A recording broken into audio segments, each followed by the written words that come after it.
Bonjour à tous, c'est vendredi. Bon retour. Nous commençons par l'économie russe, puis nous continuerons avec le segment sur le front russe dans cette vidéo. La première nouvelle vient de différents oblasts de Russie. Les oblasts sont gouvernés en Russie par des gouverneurs. Quelle surprise! Hier, le chef de la région de Koursk a demandé de l'aide au ministère de l'Énergie. Il a demandé de l'essence. Aujourd'hui, le chef de la région de Kirov a demandé de l'essence au ministère de l'Énergie. Qu'ils s'inscrivent, qu'ils demandent tous de l'essence au ministère de l'Énergie parce qu'ils en manquent, non. Maintenant, c'est une bonne nouvelle si les gouverneurs des oblasts russes eux-mêmes confirment la pénurie, alors que le Kremlin la nie. Qui a raison? Nous le savons tous, il y a une pénurie. J'ai une carte à jour pour vous. Pénurie d'essence et de diesel en Russie d'août au 25 octobre, semaine 7. C'est du 6 au 12 octobre. 3 régions supplémentaires ont été ajoutées depuis la carte présentée mercredi. Nous avons l'oblast de Tcheliabinsk, l'oblast de Mourmansk, qui est cette longue île du Nord juste ici. Mourmansk en fait partie. Elle se trouve au-dessus du cercle arctique et produit un pourcentage relativement important du pétrole et du gaz russe. C'est une région très riche en pétrole et en gaz, qui fait maintenant face à une pénurie de produits pétroliers sains. C'est une situation étrange, ironique et paradoxale en Russie. Enfin bref, l'oblast de Mourmansk est celui d'Ossétie du Nord-Alanie, situé au sud de la Russie, près de la Géorgie. Au fait, l'Ossétie est censée faire partie de la Géorgie, mais la Russie l'a occupée en 2008. En continuant, nous allons aussi regarder le tableau des revenus russes de septembre, car il vient juste de sortir. Mais évidemment, les revenus russes ont baissé parce qu'ils ont réduit les remises sur le pétrole à l'Inde. Donc auparavant, il y avait une remise de 1 dollar par baril sur les prix du pétrole pour les ventes à l'Inde. La Russie a réduit cela de 2 à 25 dollars par baril. Donc, ils ont baissé le prix juste pour prendre des parts de marché, parce qu'ils ont tellement besoin de revenus, ils n'ont plus d'options. Ils sont vraiment prêts à céder d'énormes quantités de pétrole, pas gratuitement, mais pour des profits très minimes, juste pour faire rentrer un peu d'argent. L'Inde n'est pas le pays le plus riche.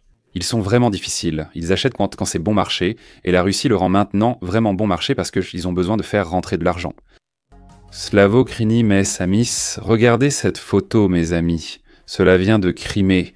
Et regardez ce diesel 95-92 gaz de pétrole liquéfié, tout est épuisé, sauf l'essence 92. Tout le reste, ces belles rangées loin de zéro, c'est ce que j'aime voir dans mes stations-service russes. Ceci vient de la ville de Krasnoï-Varadskoïe en Crimée occupée. Maintenant, Krasnoï-Korodevskoïa se trouve au centre de la Crimée. Une petite ville, et il est écrit que c'est un bronzage sur la photo. J'ai fait un peu de géolocalisation moi-même, ce n'est pas vraiment de la géo, c'est juste trop facile. Il n'y a qu'une seule station-service Atan à Krasnoï-Kovarodievskoïa. Désolé pour la prononciation. Et laissez-moi dézoomer pour que vous voyez où c'est. Et maintenant, laissez-moi zoomer à nouveau pour vous montrer l'emplacement exact de cette station-service. Ma première géolocalisation, mes amis, ne jugez pas, s'il vous plaît. Maintenant, mes amis vont voyager en Russie. Et plus précisément l'usine de traitement de gaz Korobkovski à Katovo, l'une des plus grandes usines du sud de la Russie, qui traite jusqu'à 450 millions de mètres cubes de gaz par an. Elle a été touchée par les sanctions ukrainiennes et par sanctions, j'entends des drones. Je n'ai pas fait de géolocalisation, j'ai juste cherché le nom sur Google Maps car aucune information sur l'emplacement n'était disponible. Voici donc Kotovo, en Russie. Je vais simplement dézoomer pour vous.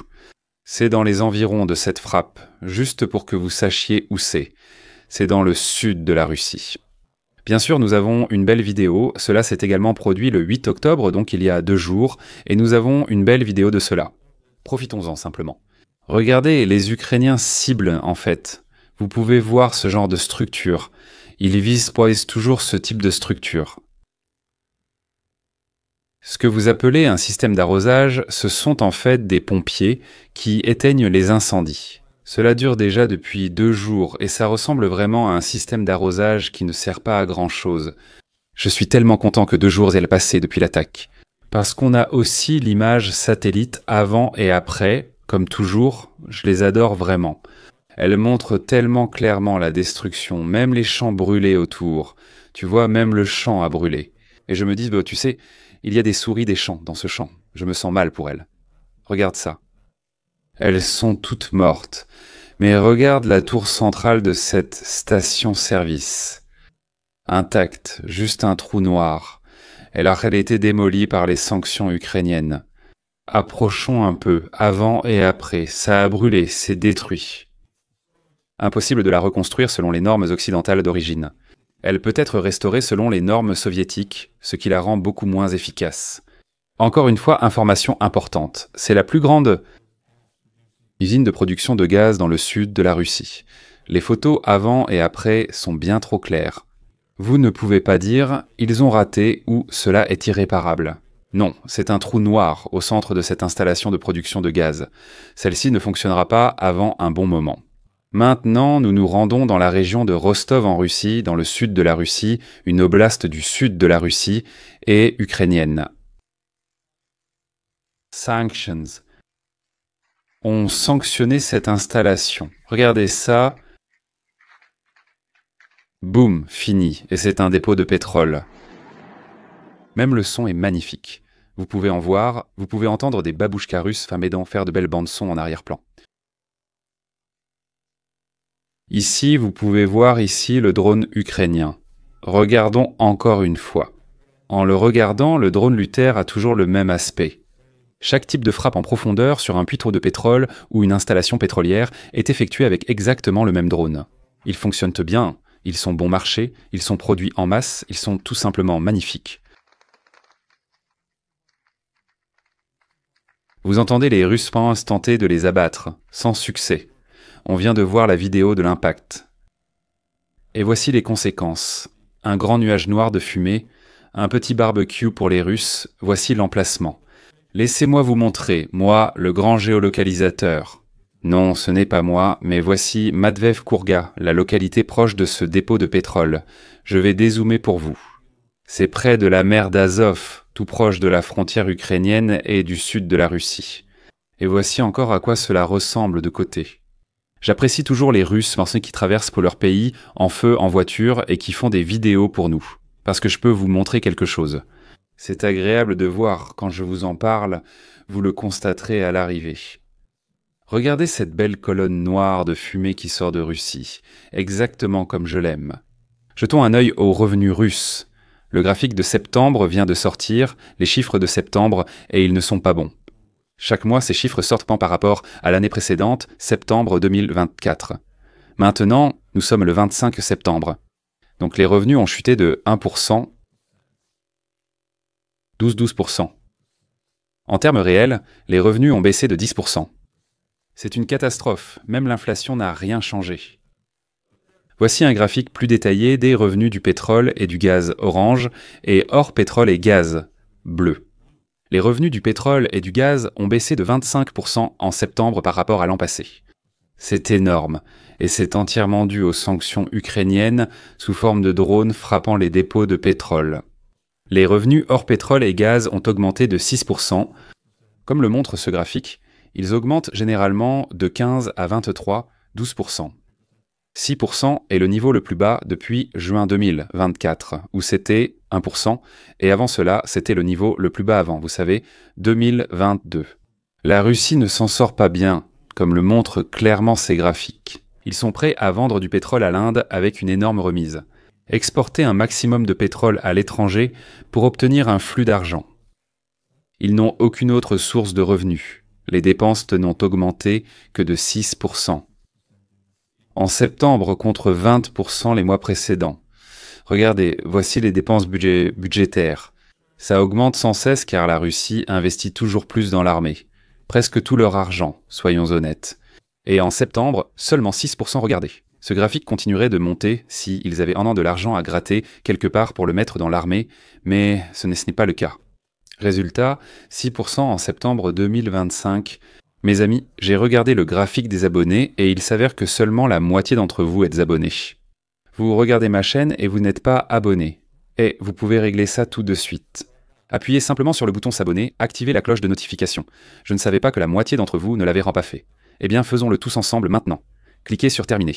Vous serez averti quand je publierai une vidéo. Merci mes amis. Maintenant mes amis, passons à la rubrique principale que je présente dans chaque vidéo. Et je vais commencer avec une belle nouvelle concernant un avion russe, Mikoyan Gourevach, 31 K qui s'est écrasé. Dans la région de Lipetsk, district de Chapliginsky. Et encore une fois, ce n'est pas géolocalisé, mais il suffit de mettre le nom dans Google Maps pour savoir où se trouve ce district. Je vais vous le montrer. C'est juste ici, un peu au sud de Moscou, à environ 200 km au sud de Moscou, 250 km au nord de Donetsk, dans la partie est de l'oblast de Donetsk. Le truc, c'est que le district ici est à peu près aussi grand qu'un comté estonien. Regarde où je suis maintenant. C'est comme un 8e de l'Estonie, cette région. Donc c'est ici que ça s'est écrasé. La Russie ne possédait qu'environ 24 Mikoyan Gourevach 31K capables de tirer des missiles Kinzhal. Ce n'est pas un avion ordinaire, c'est une machine volante russe très performante. De plus, le problème, c'est qu'ils n'en produisent pas. Ils le font sur le papier, mais en réalité, non. La production a cessé il y a des décennies. Cet avion a 45 ans. Les Russes affirment que les Mikoyan Gourevach 31 ont d'importantes limites opérationnelles depuis 20 ans pour le mur du son, les manœuvres et les heures de vol annuelles. Le fait est qu'avec des avions aussi anciens, ils voleront bien et ils restent dangereux pour l'ennemi si vous les entretenez. L'avion F-16 a presque 50 ans. Si je ne me trompe pas, c'est un avion qui a un demi-siècle. On pourrait imaginer qu'un avion vieux d'un demi-siècle ressemble à un avion à hélice ouverte de la Première Guerre mondiale. C'est juste un drôle de calcul que fait le cerveau. Un demi-siècle. D'accord, c'est un F-16 très vieux. Mais si tu le regardes, oh mince, il a l'air moderne. Il a presque 50 ans. Si tu les entretiens correctement, ils sont bons. Ils défendront ton ciel et ils sont très dangereux pour l'ennemi. L'OTAN fait ça, la Russie non. Leurs avions continuent de tomber du ciel. Les pilotes ont survécu en s'éjectant avant le crash. Regardez ce graphique étrange. Voici le graphique de la destruction des systèmes d'artillerie russes. Débute en 2022 jusqu'à 25. Regardez, hausse, baisse, puis nouvelle hausse. Mais soudainement, en octobre, au cours des 6 derniers jours, seulement 105 systèmes d'artillerie russes ont été détruits. Il peut y avoir plusieurs raisons à cela, mais les Ukrainiens n'ont pas modifié leur tactique de drone sur le front. Ils les traquent sans cesse, comme toujours. D'habitude, les Russes perdent en environ 500 hommes en une semaine. Qu'est-ce qui a changé ? On peut supposer que les Russes épuisent les anciens systèmes d'artillerie soviétiques, dont ils manquent désormais. Ils ont peut-être encore les chiffres, parce que selon les calculs, ils sont censés en manquer l'année prochaine, en 2026 pas cet automne, maintenant en 2025. Mais les chiffres que nous avons sont gonflés. Et s'ils ont même quelques milliers de systèmes d'artillerie en plus dans leurs réserves, on ne le sait pas. L'état des canons. Voyez-vous, avec l'artillerie, s'il y a trop de rouille, vous ne pouvez pas l'utiliser, ça explosera dans le canon. Elles sont donc gardées dehors, les systèmes d'armes russes ne sont généralement pas à l'intérieur. Les souris font leur travail avec les BMP et les BTR. La rouille, la neige, la pluie, le froid, le gel et la fonte agissent sur les canons d'artillerie. Donc la crise des canons d'artillerie pour la Fédération de Russie devrait survenir en 2026. D'après tous les calculs, tout le monde a fait ses calculs, mais certainement pas à l'automne. 2025. Les tendances négatives se sont-elles accélérées ou la météo a-t-elle influé ? Les chiffres que nous pensons que les Russes ont encore en stock ne sont en réalité pas utilisables. Quoi qu'il en soit, l'utilisation de l'artillerie soviétique russe a beaucoup diminué. Les pertes aussi. Il y a quelques jours, l'Ukraine a frappé le plus grand dépôt de pétrole de Crimée, Feodosa, et maintenant nous avons le dépôt de pétrole Aftermath.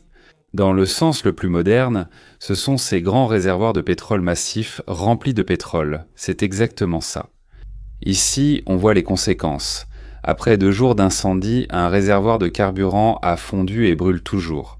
Ils n'ont pas pu l'éteindre. Ces gicleurs ici ne sont pas surveillés. Ils sont automatiques. Il faut l'éteindre 3 jours de suite, car il brûle encore même vide. Ce n'est pas éteint. Il ressemble vraiment à des arroseurs de jardin. Il n'y a pas vraiment eu de combat contre le feu là-bas, je veux dire, ils ont perdu la lutte contre l'incendie. Le feu, lui, a clairement tout brûlé. Voilà pour la vidéo, mais j'ai aussi une image satellite à vous montrer. Il s'agit du dépôt pétrolier Fudoja. Les silos à carburant du dépôt Red Fuel ont déjà été attaqués lors d'attaques précédentes, car c'est la 1000e fois que l'Ukraine attaque ce dépôt pétrolier. Les jaunes ont été touchés cette fois il y a quelques jours, et ces 4-là ici sont menacés. L'un d'eux a fondu, comme vu dans la vidéo, d'autres ont brûlé et leur état reste inconnu. Ces rouges sont peut-être endommagés ou détruits, à cause des attaques précédentes. Donc oui, l'Ukraine est en train de démanteler cela. Comme vous pouvez le voir, c'est grand, massif. Il faudra certainement encore quelques attaques pour le détruire. Mais c'est la mort par 1000 coupures, pas la mort par une seule coupure. Donc il y en aura 1000 autres. Très bien, regardons en fait une carte de la ligne de front. Et les Russes ont déplacé leurs unités de Donetsk vers l'oblast de Dnipropetrovsk. Parce qu'ils font de plus grands, voire de très grands progrès là-bas, alors qu'ils n'en font aucun ailleurs. Cependant, lors de l'assaut sur Bakrovsk, ce qui est étrange, c'est que dans l'oblast de Dnipropetrovsk, la principale offensive russe est dirigée vers Pakrovskaya, et dans le Donetsk, elle est dirigée vers Pakrovsk. Ce sont deux villes différentes, l'une a un E à la fin et se trouve dans un autre oblast. Je vais aussi vous le montrer moi-même sur la carte. Voici Pakrovsk et les 3 encerclements dont profite l'Ukraine. Mais ce que font vraiment les Russes, laissez-moi vous en dessiner une version très simplifiée. Les Russes retirent leurs troupes de la région de Bakrovsk et les concentrent sur l'oblast de Dnipropetrovsk, qui se trouve juste ici, pour essayer de prendre Pokrovska. Cette ville juste ici, qui est l'objectif principal. Malheureusement, c'est l'axe offensif russe le plus réussi en ce moment. Je vais remonter dans le temps et vous pouvez voir à quelle vitesse ils ont avancé dans cette région de Dnipropetrovsk. Malheureusement, les Ukrainiens n'ont pas de réponse à cela parce que leurs brigades, qui pourraient changer la situation, sont déployées à Pokrovsk. Et la Russie amène des troupes ici, alors que l'Ukraine ne l'a pas encore fait. Donc les Russes ont effectivement l'initiative et l'Ukraine essaie du côté réactif, ce qui, en termes militaires, signifie que vous perdez sur cet axe offensif spécifique. La Russie continue de redéployer des forces loin du sud de Bakrovsk. La 90e division blindée est maintenant totalement au sud d'Ivanievka et Novopavlivka. Les 35e, 55e, 74e et 137e brigades ont été transférées du sud de Pakrovsk à Novopavlivka. Seules les 15e, 30e brigades et des éléments de la 27e division restent au sud de Bakrovsk. Vous pouvez voir cette migration de Porkorovsk vers Novopavlivka, qui se trouve dans l'oblast de Dnipropetrovsk. Ils changent pratiquement d'oblast, parce qu'à Bakrovsk ce n'est pas vraiment le cas. Ils se battent contre les meilleures forces ukrainiennes qu'il y a dans l'oblast de Dnipropetrovsk. L'Ukraine ne peut pas les arrêter, donc ils progressent. Non. L'Ukraine doit maintenant aussi déployer ses unités à Dnipropetrovsk pour combattre les Russes, ce qui constitue une réaction face à eux. Cela signifie que la Russie a l'initiative sur les mouvements, ce qui se traduit par une grande perte de territoire. En général, si l'ennemi a l'initiative et que vous réagissez en déplaçant vos unités.